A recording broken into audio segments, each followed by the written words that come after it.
इस बार उसी कैंडिडेट को दोबारा सीट जा रहा है जो किसी गांव में किसी पंचायत में घूमने लायक नहीं है। किसको मदद करेंगे वहां जाके? उस व्यक्ति को मदद करेंगे जिसका इतना विरोध हो रहा है। प्रदर्शन लगातार जारी है। एक और जहां गोपाल मंडल मुख्यमंत्री नीतीश कुमार के आवास के बाहर बैठ करके गमछा बिछा करके प्रदर्शन कर रहे हैं, तो वहीं पर बरहरा से जो पहले आरजेडी के थे, अब जदयू का दामन उन्होंने थामा।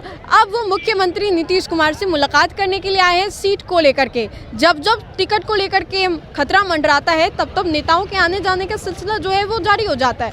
कल देर रात भी एक अन्य मार्ग मुख्यमंत्री नीतीश कुमार के आवास पर बड़ी मीटिंग हुई, जहाँ पर सिंबल जो है पार्टी का दिया गया। इस वक्त भी जो बरहरा से आरजेडी के पूर्व विधायक रह चुके हैं, एमएलसी रह चुके हैं, वो मुख्यमंत्री नीतीश कुमार से मुलाकात करने आए, चूंकि उन्होंने अब से तो कुछ ही महीनों पहले आरजेडी छोड़ जदयू में वो शामिल हुए। अब सुनिए हम आपको क्या कुछ कह रहे हैं वो। हम लोग शीर्ष नेताजी के कमिटमेंट पे पिछले साल हम लोग आए, पिछले विधानसभा में किसी कारणवश सीट जो है वो बीजेपी को चला गया। हमने एनडीए धर्म का पालन किया, और हम माननीय जो है हमारे शीर्ष नेता मुख्यमंत्री जी के कहने पे हमने चुनाव नहीं लड़ा और हमने एनडीए धर्म का पालन किया। लेकिन इस बार उसी कैंडिडेट को दोबारा सीट जा रहा है जो किसी गांव में किसी पंचायत में घूमने लायक नहीं है। आप लोग को पता होगा, आरा में आप पता कर लीजिए बरहरा में कि क्या स्थिति है उनकी। अभी लगातार सारे मुखिया उनका विरोध कर रहे हैं। तो ये किस तरह का टिकट का ये है? और हम लोग जो है ना, हजारों के लोग में हमारे साथ जो है लोग आए हुए हैं। लेकिन हमारा ये कहना है कि किस तरह का ये टिकट का ये हुआ कि हम लोग कमिटमेंट किए हुए थे, हम लोग आए, पिछले बार हमने एनडीए धर्म का पालन किया, हम कहीं नहीं कुछ किए बात हुआ, लेकिन फिर दोबारा वही बात हो गई। और वो भी उस कैंडिडेट को टिकट दिया जा रहा है जो 10 बजे सुबह कहीं घूम नहीं सकता है। तो किस तरह का ये जो है हमारे जो घटक दल है वो बोलते हैं कि सर्वे होता है, कैंडिडेट का सर्वे होता है और जाता है। तो ये किस तरह का सर्वे है कि उस कैंडिडेट को टिकट दिया जा रहा है जो सुबह 10 बजे निकल के गांव तक नहीं जा सकता है, पंचायत नहीं घूम सकता है, पूरा विधानसभा नहीं घूम सकता है। रणवीर जी, लगता है कि आरजेडी छोड़ के गलती की थी आप लोगों ने? देखिए, वो बात उस बात को बोलना नहीं चाहते हैं, लेकिन कहीं ना कहीं हम लोग बहुत जो हमारे शीर्ष नेता थे, माननीय ललन बाबू जी जो बड़े भाई हैं, उनके कमिटमेंट पे हम लोग यहाँ पर आए थे।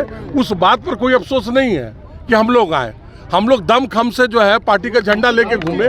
लास्ट मोमेंट में पिछले बार भी बोला गया, फिर भी हमको उस बात का अफसोस नहीं है। हमने पिछले बार एनडीए धर्म का पालन किया, लेकिन इस बार कम से कम जो हमारे माननीय जो सांसद जो है संजय झा जी ने कहा कि अपनी बातों को रखेंगे, दमखम से रखेंगे। वो सीट जेडीयू को था, वो सीट कभी बीजेपी का रहा ही नहीं।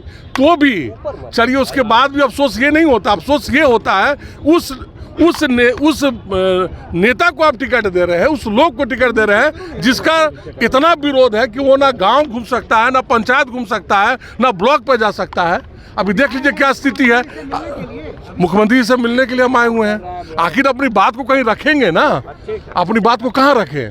गोपाल मंडल जी भी बैठे हुए हैं, मिलेंगे आप पीछे देख लीजिए एक बार। एक विधायक गोपाल मंडल जी भी बैठे हुए हैं काफी देर से। हमारे साथ भी लोग आए हुए हैं, सैकड़ों की संख्या में। हम उनको रोक के आए हुए हैं। हम लोग कोई पार्टी के हम लोग सच्चा सिपाही हैं, लेकिन अपनी बात को रखेंगे ना। किसको मदद करेंगे वहां जाके? उस व्यक्ति को मदद करेंगे जिसका इतना विरोध हो रहा है। किस धर्म का पालन करें? क्या जाके वहां लोगों को बोले, उस लोगों के बारे में बोले कि आप वोट दीजिए जिसका इतना विरोध है? तो माननीय मुख्यमंत्री जी को हमारा पूरा विश्वास है कि इस बात को समझेंगे, सुनेंगे, और कहीं ना कहीं जो है त्रुटि हुई है तो अब इस बात को समझेंगे। और जगह भी जो है टिकट गेम में, लेकिन हमारा ये कहना है कि हम अपनी बातों को मुख्यमंत्री जी के सामने रखना चाहते हैं, क्योंकि ये मेरा अधिकार है। देखिए, उस बात पर हमको नहीं जाना है, लेकिन कहीं ना कहीं, और ये जो हमारे जो घटक दल है बीजेपी, वो कहती है कि हम सर्वे करवा के कैंडिडेट को टिकट देते हैं। ये किस तरह का सर्वे है?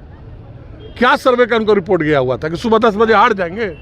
यही उनका सर्वे का रिपोर्ट है, सुबह 10 बजे वो हार जाएंगे। सुबह 10 बजे। और अभी टिकट अभी अपने से वो अनाउंस किए हैं, तब तो उनका इतना विरोध है।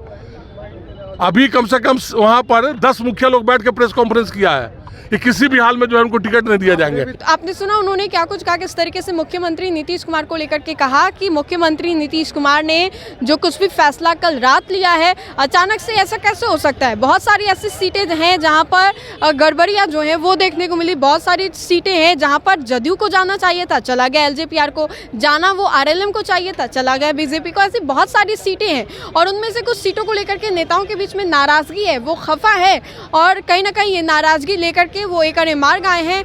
उन्होंने क्या कुछ कहा ये हमने आपको सुनवाया। तो फिलहाल के लिए इतना ही। सहयोगी मंटू के साथ राजनंदिनी, देशवान न्यूज़, पटना।